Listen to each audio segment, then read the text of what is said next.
Comic book culture deserves a better class of creators, and I'm going to give it to them. Thank you for escaping with us. Family friendly, more kid friendly, and a word I had never heard before, more toyetic.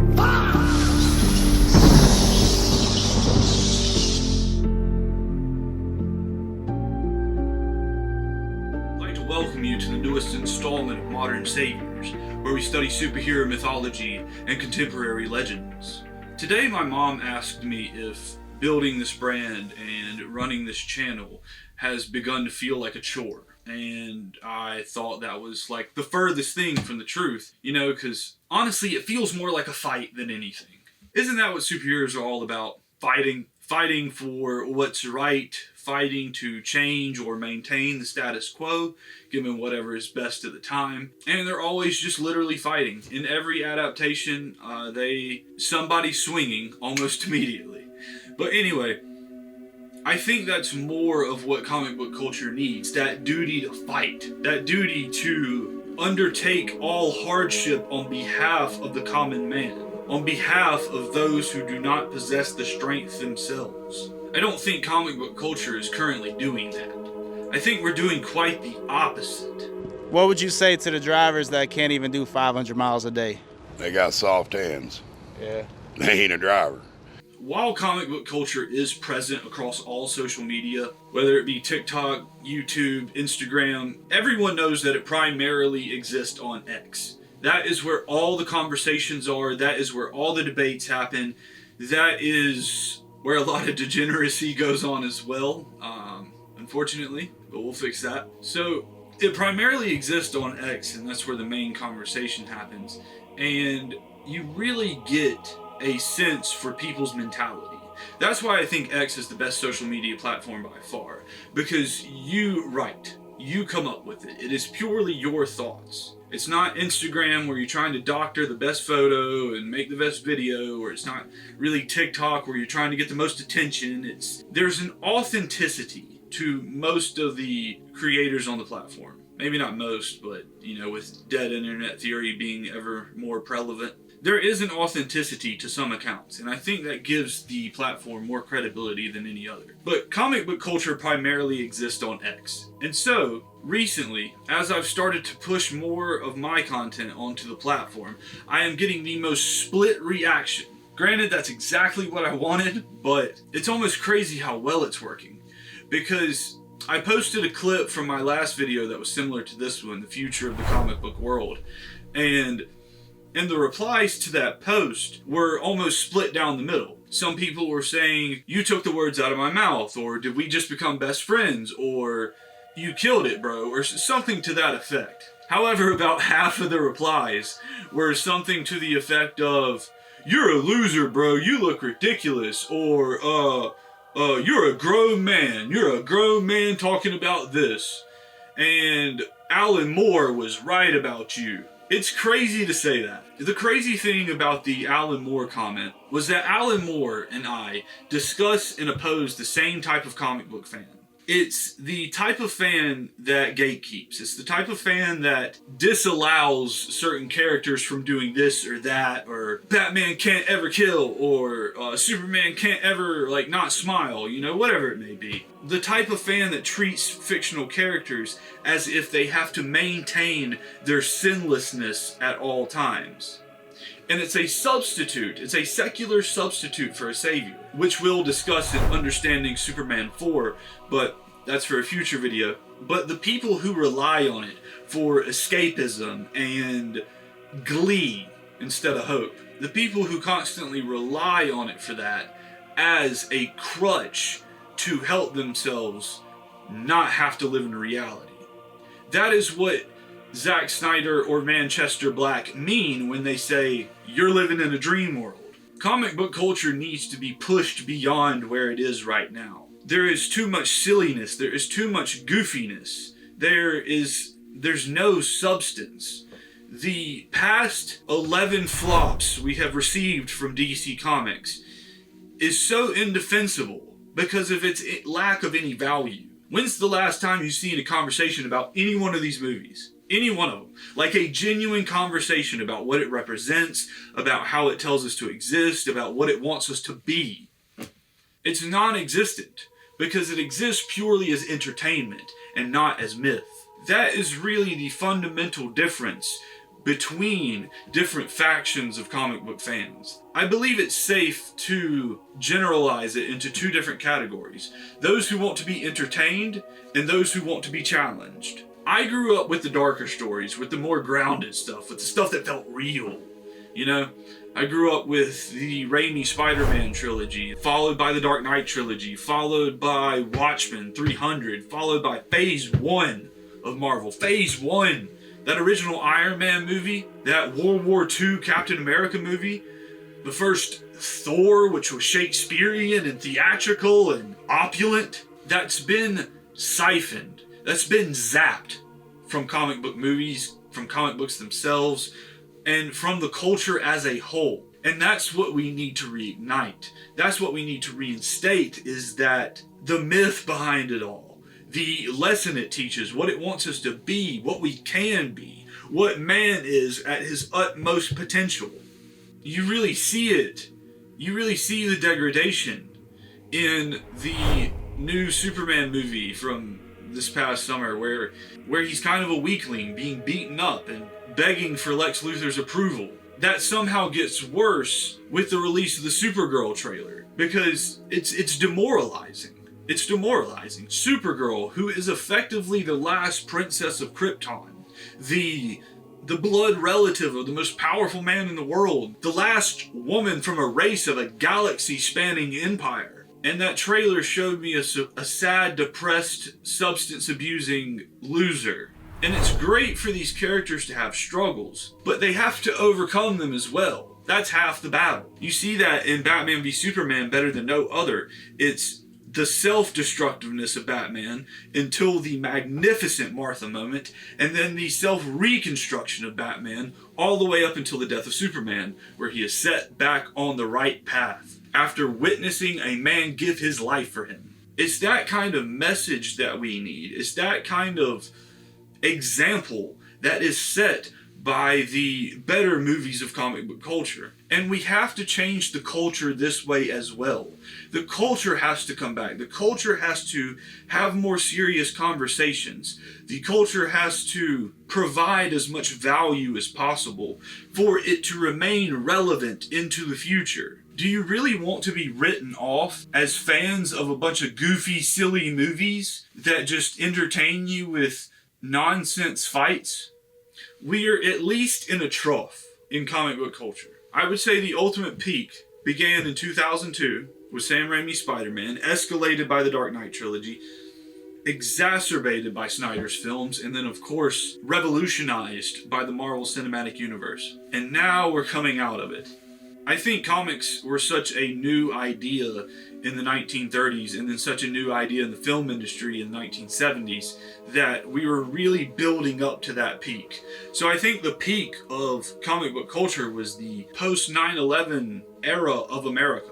That may sound crazy, but 2002 Spider-Man, the best one, really got us started all the way until about Zack Snyder's Justice League in 2021. Also the year that the Biden administration committed high treason and left untold amounts of weaponry in the hands of terrorists and pulled out of Afghanistan. Now we've entered a new conflict, which we'll have to elaborate another day on what that will look like. But superhero movies are always going to reflect the attitude of America towards their current threat. And there's a lot of disagreement on what America's current threat is. So that's what we have to define, because superheroes are the mythologization of America's defensive capabilities, especially Superman.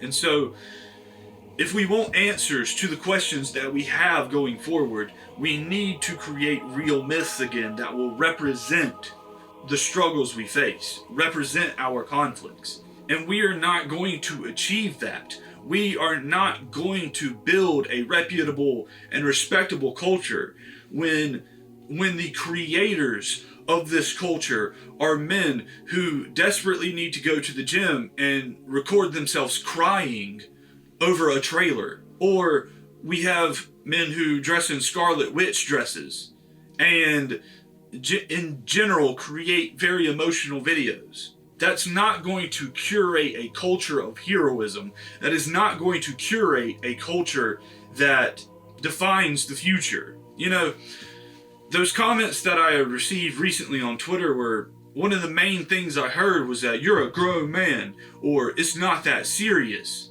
And that's where I have to disagree. That's where I have to absolutely disagree. Who else would you want to lead the culture other than grown men? Who else would you want to hear from other than grown men? Do you want children to navigate the culture? Do you want children to influence one of the largest aspects of pop culture? You want grown men to talk about the more intellectual side of things, or the intricacies of corporate negotiations, or you want men to keep you updated and the best prepared you can be. And to the people who say it's not that serious, I couldn't disagree more. It's as serious as we take it. It's as serious as we take it. You know, if we treat it like it's silly, if we treat it like it's nonsense, then that's exactly what it'll be. But if we treat it like American mythology, if we treat it like the modern tales of our time, then that's exactly what they will be. We have to first internally and personally embody what it means to be a hero, and then that will spread throughout the community and then throughout the larger culture of the world. I don't want to be entertained by these characters. I don't want to laugh, clap, and point. I don't want to go to a slideshow presentation. I don't want to go to a PowerPoint. I want to witness a legend that makes me leave the theater thinking, wow, I need to get my act together. I need to be like that. When you see Bruce Wayne doing pull-ups and tire pulls and 100-pound chest presses and 700-pound squats, it makes you think, wow, if I want to be Batman, that's what it takes. If I want to be Batman, I better be like that. So if we want comic book culture to be taken seriously, we have to take ourselves seriously. We have to take the story seriously. We have to take the lessons from it seriously. In Batman v Superman Dawn of Justice Ultimate Edition, Batman is at his lowest point ever. He is completely defeated. He is completely demoralized. But he is dead set on being as destructive as possible in order to placate his rage. However, that's not what heals him. That is not what heals him. What heals him is watching his brother die for him on the battlefield and then following in his example, having faith in the man that saved him. So these are the kind of lessons we need to extract from comic book culture. You can't get that from a toy commercial. I haven't seen Batman and Robin together in live action since Joel Schumacher. Which, while I was shooting that, was not only a completely surreal thought to have, but a thought that kind of got me oddly emotional. Which ain't odd for me, I'm always crying. If I must suffer, humanity will suffer with me. But I mean, we all talk about the nipples, we all make fun of the dumb stuff, we all spend our teenage years pretending that we did not absolutely adore these movies as children. I recently watched High Top Films' recent video, When Superheroes Dare to Dream. And going into it, I felt like I knew what to expect, but Alex, you kind of surprised me, I'm willing to admit. You made some great points about how through practical effects and maximalist approaches and, you know, true craftsmanship in sets and props and costumes and genuine authenticity from the creators, that it creates for a more immersive world. With the most insane example of Batman and Robin, but after watching the video, I get what you mean.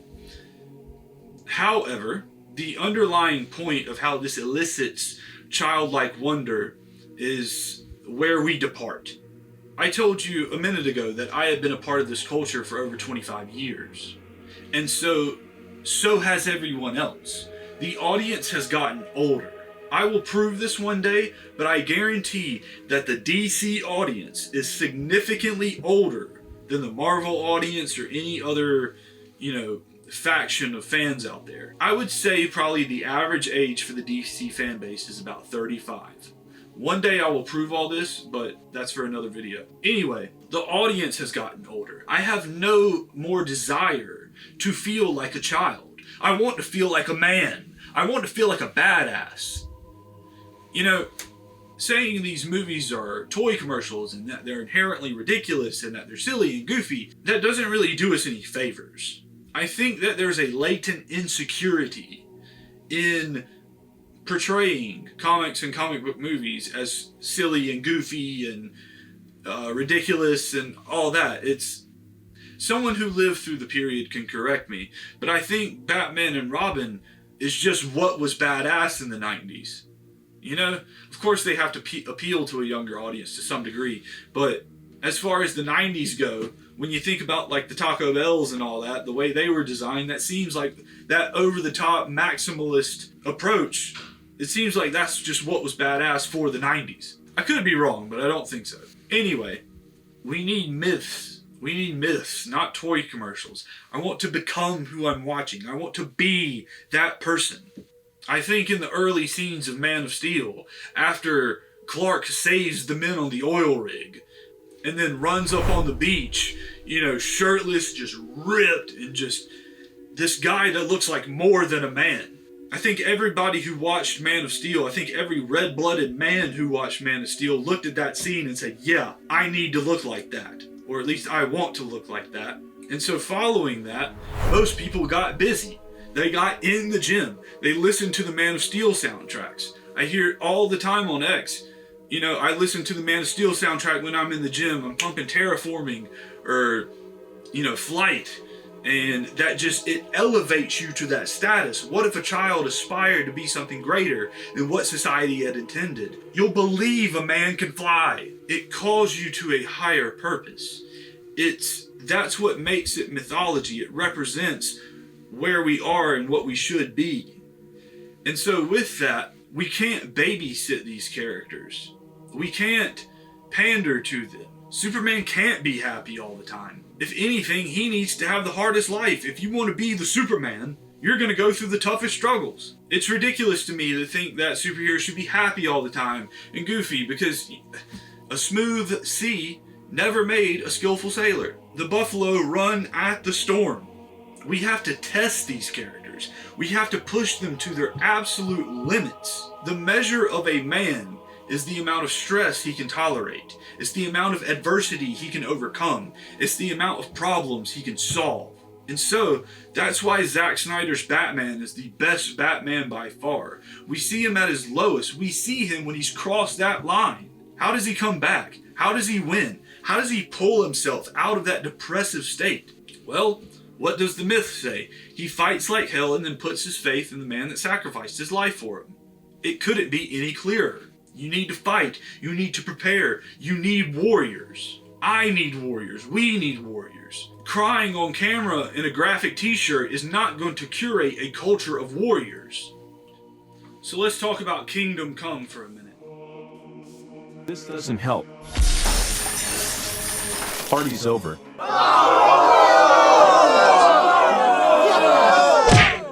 I'm here because the world's in bad shape. We have a lot to do and not a lot of time to do it in. I want you to join the league, willingly. Before you do, you should know that we have roles. Heroes act in a certain way. This isn't it. Those of you who take up with us, willingly, will be expected to be as responsible as you are powerful. You'll be expected to behave better. Those who don't, will be dealt with. This is arguably one of the best comics ever, no doubt. This is obviously this is the story most connected to the feeling of the real world. And I think there's a major distinction between types of comic book fans. I think there's first-person comic book fans, and I think there's third-person comic book fans. The people who fall into the first person actually make an attempt to immerse themselves into the world as if they existed there. It's kind of the feeling of Bruce Wayne witnessing Superman's fight with Zod in Metropolis. That's the level of immersion you want to have in order to truly grasp the scale of these characters. And back to High Top's video, yes, craftsmanship and attention to detail and artistry can really make you feel immersed in the world, but as the world goes on, it gets more powerful. or at least from as far back as we know, but it gets more powerful.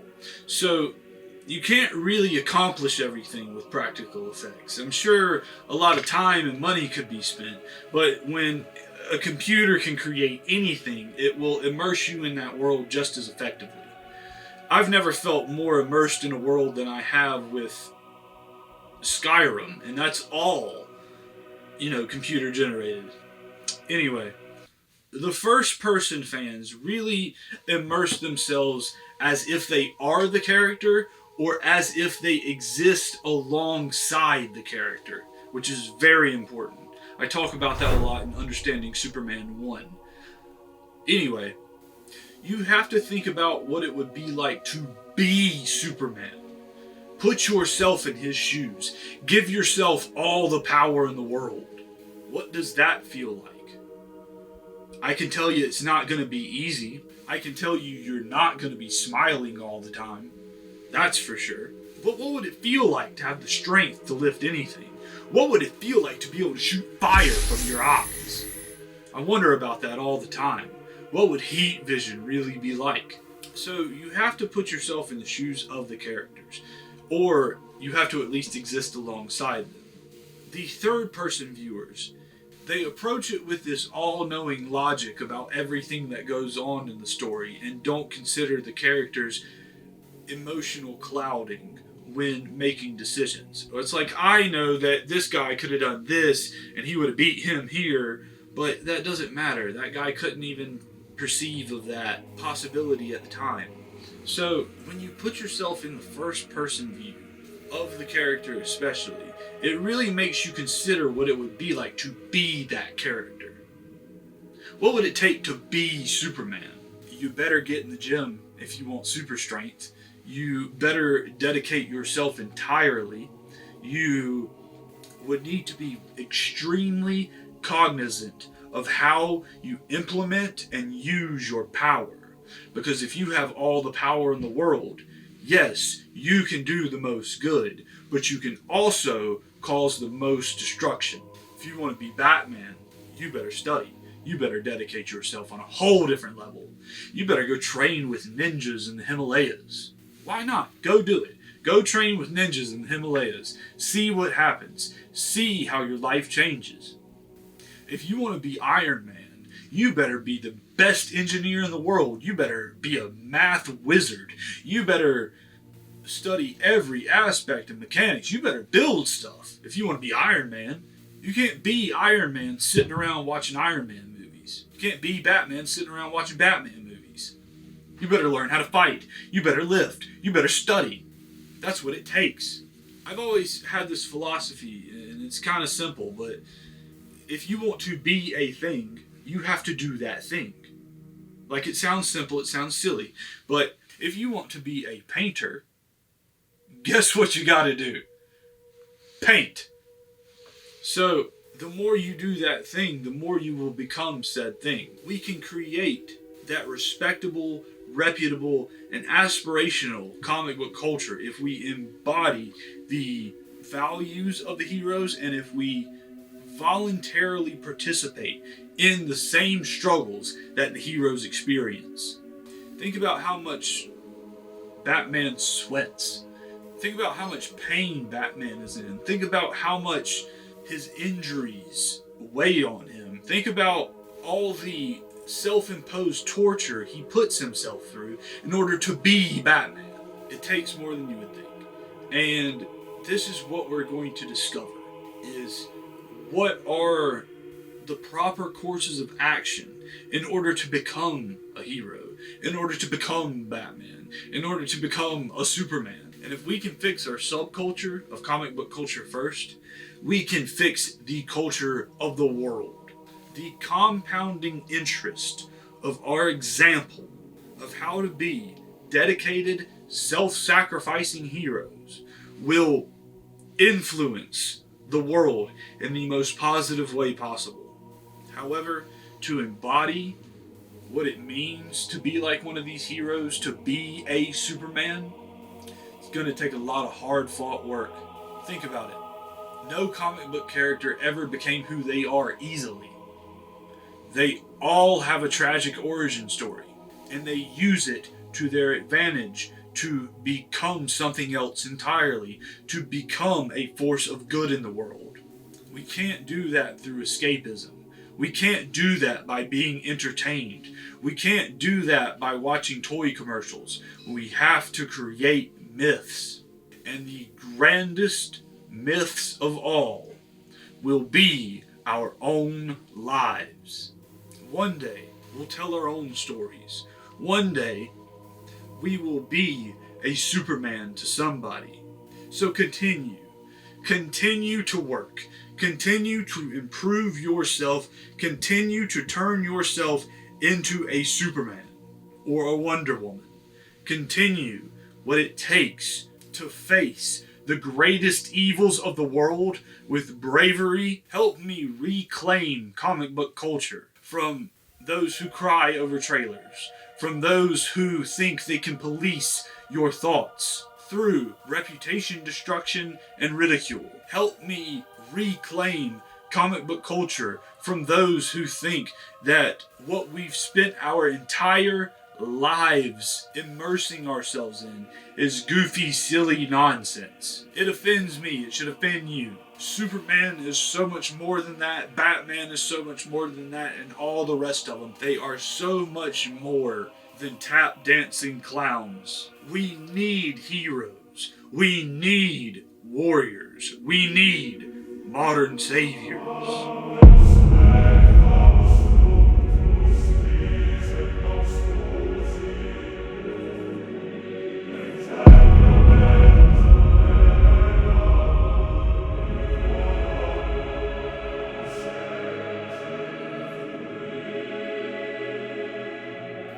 The comic book cringe account is a social policing mechanism against those who have differing opinions and silence them through reputation destruction and social ridicule.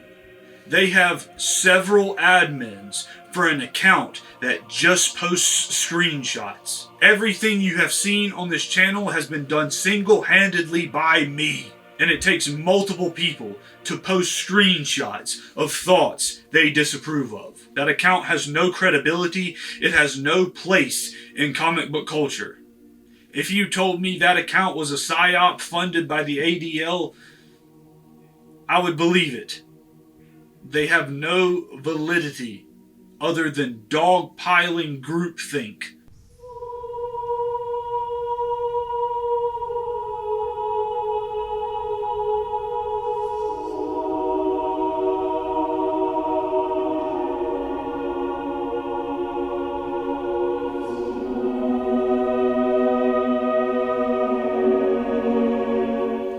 Before we go, let us pray. Lord, we ask that you go before us and face the challenges of the modern day. We ask that you go before us and forge a path that will help us on our journey to become Supermen ourselves, on our journey to become modern saviors. May we follow the scripture that says, "Be imitators of me as I am of Christ." Only then can we be self-sacrificing heroes that dedicate ourselves to a higher calling. And with that, I would like to say thank you and good night.